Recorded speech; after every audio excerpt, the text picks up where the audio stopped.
Outside Lands, a multi-genre festival in San Francisco, has dropped their lineup for 2026. So in this video, we are going to talk about headliners, supporting acts, what I think of this festival overall, and how it stacks up to previous year's lineups. So let's get right into it. Right down the middle, we got our headliners. It's a little bit heavy of a headlining group, obviously. This is one of those festivals that has multiple headliners playing at the same time, I believe. Just to give you kind of a reference point, this is one of the days from last year's festival, and you can see at the end of the night, you got Doja Cat, John Summit, and Beck all playing at the same time. So with that said, just keep that in mind as we go through this lineup, that a lot of these artists are going to be conflicting with each other, even though they are headliners and be playing at the same time. So let's go through the list. We got Charlie XCX, Rufus Du Sol, The Strokes, The XX, Baby Keem, Turnstile, Grizztronics, Djo, Labyrinth, Empire of the Sun, and Dijon. So off first impressions, honestly, I think this is a really solid, and again, this is a multi-genre festival, so I'm looking at, you got a good mix of artists that you could actually kind of appeal to the different audiences having a different stage, right? You can have, let's say, Charlie XCX on one stage, maybe The Strokes on another stage, maybe Baby Keem on another stage, right? Every night you kind of got a rock headliner or a more indie alt headliner, you got a pop leaning headliner, and you have some like hip hop, or like in Grizztronics' case, some more EDM type headliners mixed in there as well. So you can cater to different audiences and maybe make some less difficult decisions for some people. So overall, I like that, since it is a multi-headliner festival. In that sense, you're having multiple headliners playing at the same time. There's a balance across genres, and there's not too much of a clash. As far as the headliner group itself, I think it's pretty strong as well. Charlie XCX is a rising star after the run that Brat has been on. We'll see how that momentum kind of carries over into this year, if we're going to get new music or anything like that. Rufus Du Sol is in the midst of a pretty big tour. I believe they sold out a bunch of amphitheaters last year. They have a huge tour that they're announcing this year as well. The Strokes, I talked about a little bit in the Shaky Knees video, but just as a quick recap, they don't play a lot of shows. They are still really popular. Honestly, might be more popular now than they've ever been, just because of the scarcity. They don't go out on the road a lot. Last time they did a full major scale tour was when they opened for Red Hot Chili Peppers, and that was already 3 years ago at this point. Right now, it's just festivals. You got to catch them when you can, and one-off shows here and there as well. Interesting to note, though, this is actually going to be a second appearance for them in San Francisco this year, as they had just recently announced they're going to be playing a show prior to their Coachella appearances at the beginning of April in a venue in San Francisco as well. The XX, another group that doesn't play a whole lot, they are just coming back together, I believe, this year for the first time since 2015, 2017, somewhere in that range, whenever their last album came out. It's been almost a decade now, or if not more, and they're doing some of these festivals throughout the year. They haven't announced any major touring plans. Baby Keem just came back from a 5-year hiatus, has announced a tour. It's kind of a smaller tour, but definitely could be selling bigger venues if he wanted to. Turnstile is a band that has been on the rise for a few years. I talked about them briefly in a couple of other videos as well, but they're definitely making their way up the rock circuit through that route, but they're also popping up on a lot of these multi-genre festivals. They just played 3 Points Miami last year, so it's interesting to see that they kind of have this cross-genre appeal. I believe they've also been on a couple Lolas, but I'm not 100% sure. Grizztronics is something that is going to be in demand for a lot of EDM fans. We'll talk as we go through this, but this has a pretty big and diverse EDM appeal, which I really like, and it has some representation for different genres across the EDM spectrum as well. Grizz just came out of retirement last year, I believe, in 2025. It was his first year after he had retired. He only retired a couple years ago. It was a very short-lived hiatus, retirement, whatever you want to call it. Subtronics, one of the biggest acts in the bass side of the EDM scene. So, getting them together, it's a attraction. It's something good for the festival enjoyers, and it's something to incentivize people to go. So I'm all for that. Totally on board with the two primarily EDM headliners. I guess we can talk about Empire of the Sun and where they fall in the spectrum, but Djo, rising star in the pop scene, pop side of things, a little bit more of an indie influence still, but opening for Tame Impala throughout the country during their tour this summer. So big appearance for them, going to be probably closing out one of these stages on one of these nights. Labyrinth been around for a pretty long time. Again, doesn't tour a whole lot, doesn't do a whole lot of necessarily intimate appearances or even festival appearances. So, a big draw from that sense as well. Empire of the Sun pretty much falls in the same category like as the Strokes or the XX. Like, you're not going to see them in a whole lot of shows. They play festivals and maybe some one-offs here and there, but that's been pretty much it in recent memory. And Dijon, not an artist I'm super familiar with. I've heard a couple songs, but pretty good. Gives you a little bit more of a R&B tinge to this headliner group. overall, though, for what this festival is, and given that it is trying to be covering the spectrum, as much as I don't personally like the format of the multiple headliners playing at once, I think that this actually works pretty well. It's a good blend, good mix of headliners you got across multiple genres. There shouldn't be a whole lot of conflicts depending on when they actually play. Now, I'm curious as we get closer to see how the color coordination corresponds to what days they end up playing, because I'm 90% sure that it'll probably be like green is Friday, purple Saturday, and the orange, yellow, whatever you want to call that's probably Sunday, because you're going to typically have a lighter lineup on Friday. Given that there's less of an audience, normally you're going to pack your Saturday and Sunday, in theory anyway. So it would make sense that as one less headliner. It would also make sense that the balancing is done the way that it is. Or actually, I guess it wouldn't, because you have the Strokes and Turnstile both kind of filling a rock void, whereas on whatever day the Pink would be, you would have Grizztronics as well as Rufus. So, and Empire of the Sun probably shares some of that lineup or that audience too. So I'm really curious to see how this ends up working out. As we get a schedule, we'll probably make a follow-up to see where everything stacks up by then. But, you know, overall, I would give this a pretty solid A- as far as headliners. I think this is a good value. You get, like I said, covers a wide spectrum of genres and pretty high-profile names. Maybe like a B+, A-, somewhere in there. Let's talk about some of these supporting acts too, because I think that this is a really, really strong, deep lineup overall. I am not going to go through every single individual one, because honestly, there are a lot of artists I still don't know. But for a multi-genre festival, typically what I expect is big headliners, a decent like 2 or 3 support acts per day, like let's say 10, 12 solid support acts, and then a lot of people that I don't know. And I actually recognize a lot of these names and have opinions on a lot of these artists. So I think we can do a little bit more analysis than a typical, like, let's say if you're looking at Coachella or if you're looking at Lollapalooza. I have a lot more familiarity with a lot of these artists than I do in those cases.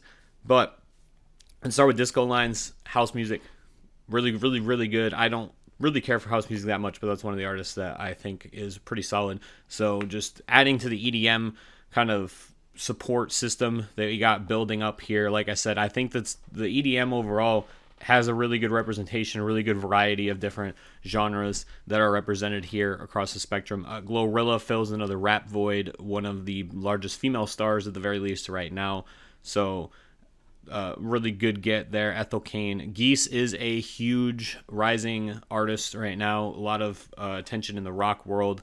I'm not personally a huge fan, like I said during the Shaky Knees breakdown, but I do think that they are a big get for music festivals, and I like seeing them on these lineups as we try to develop more up-and-coming artists into working their way through these festival lineups. That way we are still having a good ecosystem for them to progress and become headline talent over the years. Mariah the Scientist, up-and-coming R&B artist, has had a really big 2025 into 6 touring behind her most previous album. I cannot remember the name of right now, but she had a lot of sold-out shows on her tour. Her profile has been skyrocketing over the last year. And one of my favorite R&B artists, too. I'm not a massive R&B listener, but she's caught my ear over the last couple years. It's been somebody that I have had my eyes on. Modest Mouse, indie legends. Really don't have much to say about that. I'm all for them appearing on any lineup at this point. Just the fact they're still around, they're still making music, and you know, they've contributed so much. They've influenced so many artists even on this bill. Like the fact that they're still touring. A+ get on that. Really big fan of just any Modest Mouse appearance in general. And I'm not even a big Modest Mouse fan, but you know, just I gotta pay dues at this point, you know, and respect what they've been able to do. Some other groups here, just think worth pointing out. Temper Trap had a couple of songs back like 2012, 2013 that I really, really liked. I still listen to Sweet Disposition pretty regularly. Sultan and Shepherd, really good live. And I don't really recognize a lot of other groups on this left side. We'll move on to the right side, but this kind of ties in. I transitioned this way. Death Cab for Cutie is on the left side. They have this little icon next to them that's showing a sun and a moon. So my thought being that since they're down here with the sun and moon icon and they're up at the top, they're probably going to be playing 2 sets. One is probably going to be a what is called a sunset set, and one might be closing out one of the minor side stages as like the next level beyond these headliner groups, right? They might be playing like at 9 o'clock, let's say, right? Instead of, maybe not close out a stage, but they might play at 9 o'clock, whereas the sunset set might be, you know, between your 5 and 7 range. I don't know the typical sunset in California at this time of year, or even in this area. I've never been out west that way, or even that far. Well, north. I've lived in the south and I've lived in the north. I've never lived in the middle, so I don't know what the like kind of day night patterns are there. I know living in the south now that there's pretty much equal. Like you get almost year round. It's 11 to 13 hours one way or the other. And then when I lived up north, obviously you have super long days in the summer, super short days in the winter. I don't know how that kind of goes in California, and especially during the summer. So they're probably going to play, like I said, between like 5 and 7, somewhere in that range. But you got 2 sets on here. I'm curious to see if they do anything like specific for one or the other, like maybe like playing an album in full or something like that. So we'll see. Not for Radio is not a name that I necessarily recognize, but I'm big on Clips. I have always liked them pretty much ever since I started checking them out when I was like probably 15 or 16. And they have a new album that was really, really good. They toured behind that, but it was kind of a more low-key kind of club tour. So, getting to see them on this lineup is kind of cool again. They're one of these acts like Modest Mouse where for their genre, they are pretty much as close to legends as you can possibly get and have been massively influential. So seeing them still around and still kicking is really cool. Lucy Dacus and Wet Leg both appeal more to your indie audience, like kind of Strokes-y listeners, although again, they're female acts. A little bit different of a fan base, but similar sound, right? The kind of more indie vibes to them. So that's nice. Snow Strippers is a group that I'm glad to see kind of elevating in profile. And they are somebody I recommend checking out. They feel more of I would say EDM personally, but they fit also into like the hyper pop kind of category as well. So that's cool.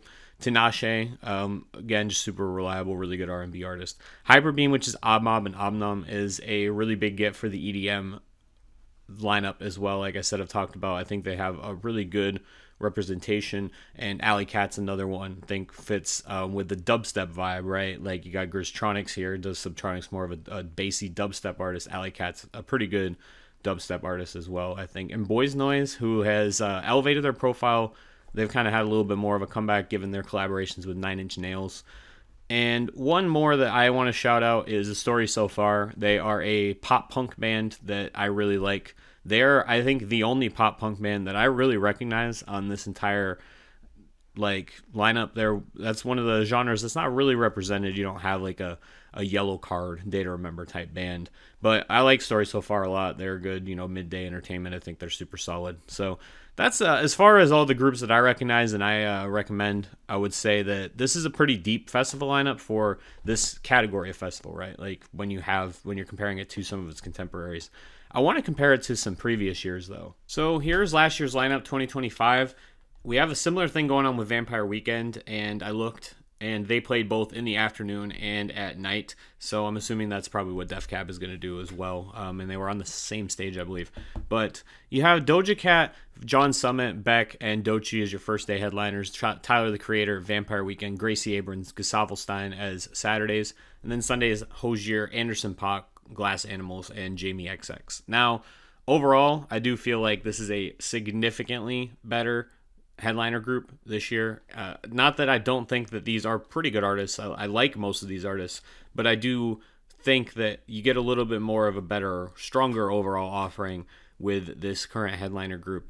And then looking down, I don't, see a whole lot of groups in this supporting act list that I'm as, I have as much of a strong inclination towards as I do this year, right? Like there's not as many names that I recognize, and the ones that I do, I'm not as crazy about as I am this year. So overall, just kind of comparing it to previous years, just starting off with this first comparison to last year, I already think it's a strong step up. Now taking a look at 2024, this has a little bit more juice to it overall. I don't care as much for the headliners still. Like I said, this is Tyler, the Creator, The Killers, Sturgill Simpson, The Postal Service, Grace Jones, K Tronada, Jungle, Chris Lake, and Griffin. This is a little bit more EDM heavy, I think, in this year.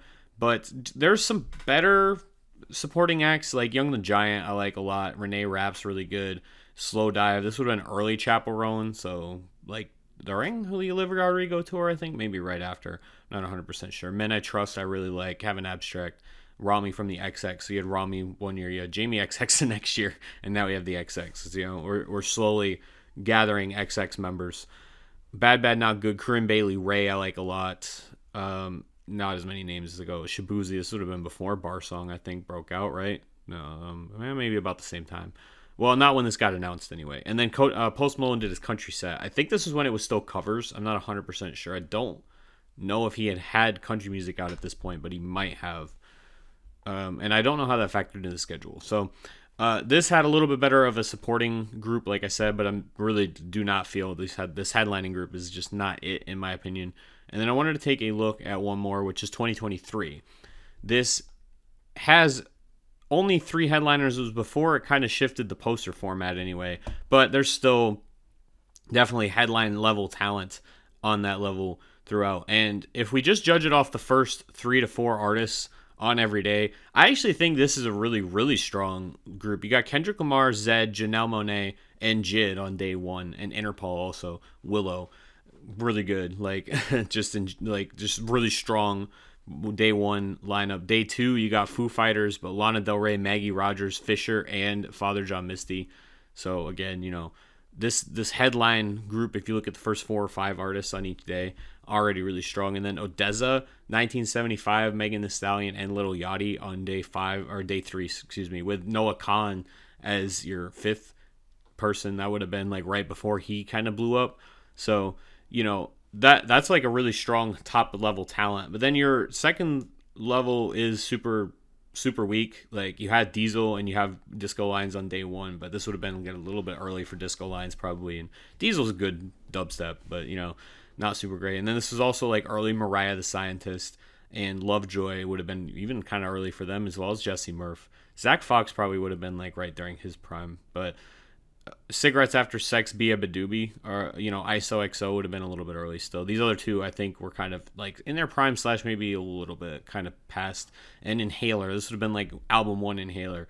But this, just to drive the point home, this is kind of more of what I would expect from a multi-genre festivals. You have 4 or 5 pretty good artists every day that you kind of balance out, and then I'm not going to know most of who else is there, which is why I think that overall they're usually not super good value and not something I would recommend. But if there's just a few artists that you really want to see all throughout the lineup, then I think it would be worth it. I think this one, honestly, out of all the multi-genre festivals that I've seen recently, is one that I would recommend, just because I think that, like I said, depending on how your music tastes kind of line up, these stages are going to be a little bit more balanced. I think that you have a good enough mix of genres that you're going to get you're going to have easy decisions when you do have to pick, right? Because like I said, usually your 3 to 4 headliners are going to be, or 3 of your 4 headliners are going to be playing at the same time. So you're going to have to make some choices. But with that said, let's take a look at prices, see what we're looking at here. Because does it say? So it's starting at $509 for GA, $779 for GA plus, $1249 for VIP, and then Golden Gate Club. You have, I don't know what this necessarily entails. What do we got? You got dedicated front of stage viewing areas, exclusive Golden Gate Club, ride service, it looks like, complimentary food and drink, which is good. You have a dedicated viewing space, you have a dedicated entrance, you have your own concierge, and code check charging stations, Wi-Fi, premium air-conditioned restrooms, and a special gift, night show access. Yeah, that's another thing. When we do come back around and follow up, they will have additional shows as well, which I forgot to talk about with Shaky Knees. They're going to end up having after shows as well. So that's good. Let's see what we got with VIP. We'll start actually with GA. I mean, GA is your pretty typical, it literally just says you get to come to the festival. That's basically what it says. Your GA Plus is just going to be you have your own entry lane, you have better restrooms. This actually has complimentary soft drinks, which I like, and full service bar and food that are dedicated, so that's cool. And you have your own GA team, and you have lockers. So lockers are interesting. Well, that's probably just GA Plus specific lockers. For a extra $200, I've never necessarily found it to be worth it, but I know a lot of people, $270, $270 difference in tier 1. Tier 2, $275, it looks like, difference. Actually, $285, because there's only 2 tiers. I don't know if there's more than that or if that's it, but This only shows 2 tiers. So probably separate lockers. For me, the price difference has never necessarily been worth it, but a lot of people have different feelings about that, especially when it comes to the restroom service. If you're somebody who needs to use the restroom frequently or are worried more about hygiene, then that's something to consider. Although complimentary soft drinks is a good. I'm a big soda drinker, so that would be actually more enticing for me probably than anything else. VIP does give you, again, separate dedicated entrances as well, but it also gives you different viewing areas at certain stages and dedicated VIP bars, subject to capacity limits. Access to a VIP courtyard lounge near Land's End stage featuring exclusive vendors, bars, upgraded restrooms, and more. Dedicated team commemorative poster, a dedicated merch store, and VIP lockers. So I imagine that your Golden Gate Club will also give you all that stuff as well, given that this is like a destination thing. For the price, like I said, a little high, but it's California. You got to bake that into it. I typically try to keep it close to 150 a day as possible. So actually, from that standpoint, this actually looks pretty solid. Again, this is first tier. Second tier only goes up $20 though, which for GA is not too bad. It only goes up about 40 or 35 for GA plus. VIP only a $50 increase, and then Golden Gate Club's only a $250 increase, which considering it's $5,000 really isn't that bad. So with that said, I actually do think that the value proposition here is pretty good as well when you're comparing it to its contemporaries.